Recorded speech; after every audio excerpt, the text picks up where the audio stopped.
Welcome to Grandma's kitchen. வாழ்க வளமுடன், வாழ்க பல்லாண்டு. இன்னைக்கு நம்ம பார்க்க போகிறது ஒரு புரோட்டீன் ரிச் பிசிபெலாபாத் சாம்பார் சாதம். எப்படி வேணால் சொல்லலாங்க. இதுக்கு வந்து நம்ம நார்மலாக யூஸ் பண்ணுற ரைஸ் வந்து போதும். அது வந்து ஒரு கப் எடுத்துக்கிட்டோம்னா அதில் வந்து பாதி அளவு ஹாஃப் கப்பு துவரம்பருப்பு, இதை ரெண்டையும் நல்லா கழுவி ஒரு 1/4 மணி நேரம் ஊற வச்சிடலாம். அதுக்கப்புறம் மஞ்சத்தூள், எண்ணெய் எல்லாம் போட்டு குக்கரில் ஒரு 5 விசில் விட்டு வேக வச்சு எடுத்துக்கலாங்க. சாம்பார் சாதத்துக்கு இப்போ நான் அடுப்பில் வந்து வாணலி வச்சுருக்கேங்க. இதில் இப்போ வந்து நல்லா 2 ஸ்பூன் இருக்கிற மாதிரி நல்லெண்ணெய் ஊற்றிக்கிறேன்.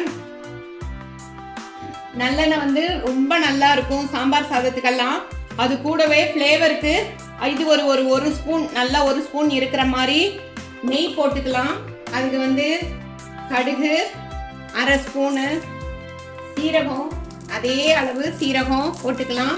அதுக்கப்புறம் வெந்தயம் அதில் பாதி 1/4 ஸ்பூன் அளவுக்கு போட்டுக்கலாம். பச்சை மிளகா வந்து தாளிப்பில் வந்து ஸ்ப்ளிட் பண்ணி ஒன்று போட்டிருக்கேன். அதே மாதிரி ரெட் சில்லியும் ஒன்று போட்டிருக்கிறேன். ஆஸ் யூஷுவல் நம்ம ஃப்ளேவருக்கு, சத்துக்கு எல்லாத்துக்கும் உள்ள கருவேப்பிலை போட்டிருக்கேன். இப்போ போட்டுட்டு சின்ன வெங்காயம் இருக்கு இல்லைங்களா, அது வந்து ஒரு 50 கிராம் இருக்கிற மாதிரி உரிச்சு வச்சுருக்கேன். அதையும் போட்டுடலாம். போட்டு நல்லா ஃப்ரை பண்ணிடலாங்க. சும்மா ஒரு ரொம்ப நேரம் ஃப்ரை பண்ணணும்னு கிடையாது, கொஞ்சம் அந்த எண்ணெய் எல்லாம் கலந்து வர்ற மாதிரி ஃப்ரை பண்ணிக்கலாம். இப்போ இது கூட வந்து நம்ம எல்லா காய்கறியும் போட்டுடலாம். பாருங்க, எந்த காய்கறி வேணாலும் இதுக்கு போடலாம். கூட்டான் சோறுன்னு அதுக்கு பேரு.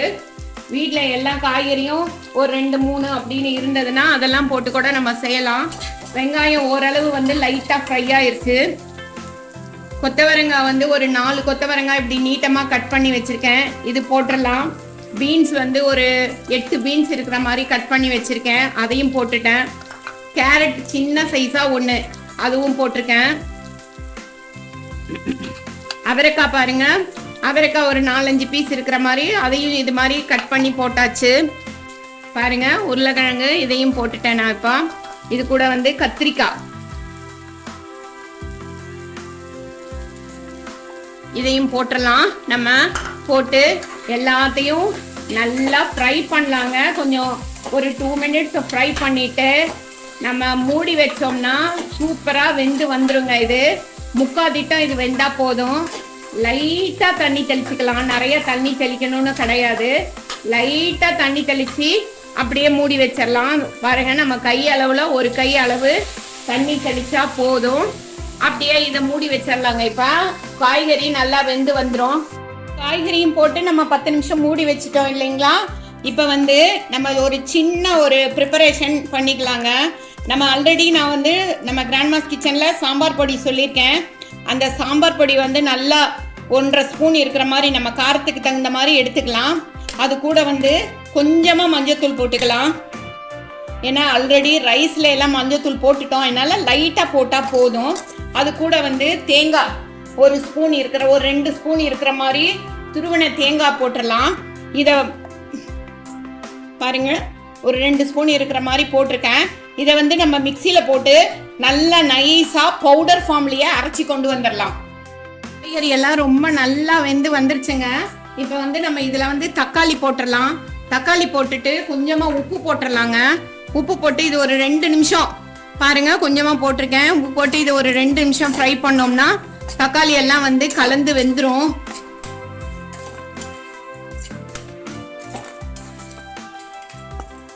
ஒரு 2 நிமிஷம் ஃப்ரை பண்ணலாங்க.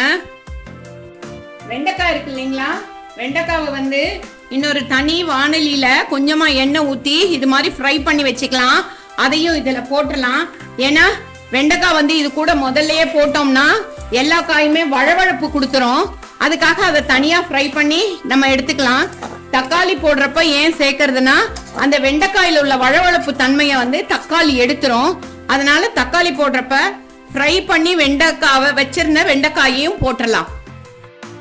காய்கறிகளோடு சேர்ந்து தக்காளியும் நல்லா மெர்ச்சாகி வெந்துருச்சுங்க.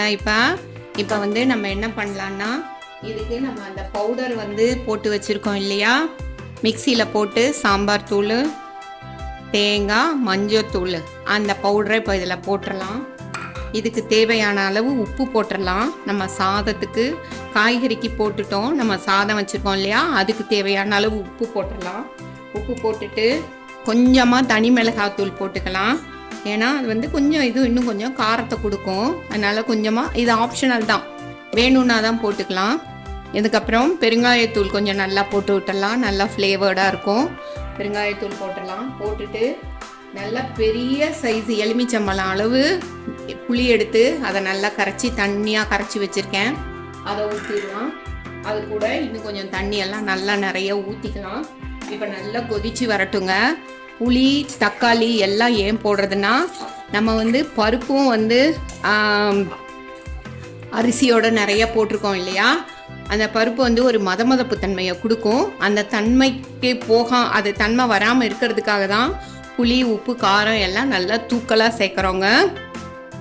இப்போ பாருங்கள், அந்த நல்லா வந்து நமக்கு வந்து அந்த கிரேவி வந்து நல்லா கொதித்து வருதுங்க. கொதித்து வர்றப்ப அதில் வந்து நம்ம சாதத்தை வேக வச்சுருந்தோம் இல்லைங்களா குழையா, அந்த சாதத்தை சேர்த்துடலாங்க. இப்போ நல்லா சாதத்தை சேர்த்து கலந்து விட்டோம்னா ஒரு 10 நிமிஷம் அதில் அப்படியே வெந்ததுன்னா நம்மளோட சூப்பரான சுவையான சாம்பார் சாதம் ரெடி ஆயிடுச்சு. இதுக்கு வந்து கூட்டாஞ்சோறுன்னு சொல்லிட்டும் சொல்லலாங்க. இது சூப்பராக ரெடி ஆயிருங்க. இதை நல்லா இப்போ கலக்கி விடலாம். நம்மளோட சுவையான ஒரு சாம்பார் சாதம் அல்லது கூட்டாஞ்சோறு இது வந்து ரொம்ப நல்லா ரெடியாகி வந்துருச்சுங்க. இந்த ஸ்டேஜில் வந்து நம்ம வாயில் போட்டு பார்த்துடலாம். பார்த்தோம்னா ஏதாவது பத்தலைன்னா போட்டு இன்னும் ஒரு கொதிக்க விடலாம்.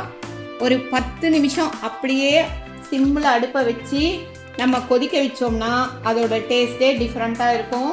நிறைய காய்கறியும் இல்லாமல், காய்கறி கம்மியாகவும் இல்லாமல் சூப்பராக ஒரு ரெடியாகி வந்திருக்கு பாருங்கள்.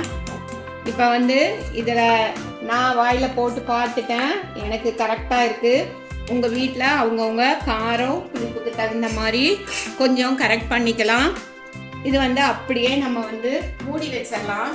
மூடி வச்சு அடுப்பை சிம்மில் வச்சு 5 மினிட்ஸ் வச்சுட்டோம்னா சூப்பராக ரெடி ஆயிரும். அதுக்கப்புறம் நம்ம ஒரு சர்விங் பவுலுக்கு மாற்றிடலாம். ஒரு சூப்பரான சுவையான ஒரு பிசிபேலாபாத் சூப்பராக ரெடி ஆயிடுச்சுங்க. நல்ல ப்ரோட்டீன் ரிச்சான ஃபுட் இது. இதுவும் லஞ்ச் பாக்ஸ் ரெசிபியாக கூட நம்ம யூஸ் பண்ணிக்கலாம். என்ன, சாதம் தனியாக வைக்க போகிறோம், காய்கறி அப்படியே வேக வைக்க போகிறோம், அதை அப்படியே ரெண்டையும் போட்டு கலக்க போகிறோம். அவ்வளோதாங்க. இதில் ஒரு பெரிய வேலையே கிடையாது. இதுக்கு நான் அரைக்கிறது செய்கிறது எதுவுமே கிடையாது. நம்ம வீட்டில் உள்ள சாம்பார் தூளையே போட்டு நல்லா நம்ம பண்ணிடலாம். ஒரு சூப்பரான சுவையான ஒரு lunch box recipe plus sambar சாதம் ரெடி ஆயிடுச்சுங்க. இது நல்ல ப்ரோட்டீன் ரிச் ஃபுட்டு. ஏன்னா பருப்பு அவ்வளோ போட்டிருக்கோம், எல்லா வெஜிடபிள்ஸும் போட்டிருக்கலாம். இதுக்கு வந்து ஒரு லிமிட்டேஷனே கிடையாது. எந்த வெஜிடபிள் வேணாலும் எவ்வளோ வேணால் போட்டுக்கலாம். இதுக்கு மேலே வந்து நல்லா அப்படியே ஸ்ப்ரிங்கிள் பண்ணுற மாதிரி கொத்தமல்லியை போட்டு அப்படியே மூடி வச்சிட்டோம்னா ஒரு சூப்பரான சுவையான ஒரு பிசிபேலாபாத் சாம்பார் சாதம், கூட்டாஞ்சோறு நம்ம இஷ்டத்துக்கு எப்படி வேணால் சொல்லலாம். ரெடி. தேங்க்ஸ் ஃபார் வாட்சிங் அவர் கிராண்ட்மாஸ் கிச்சன்.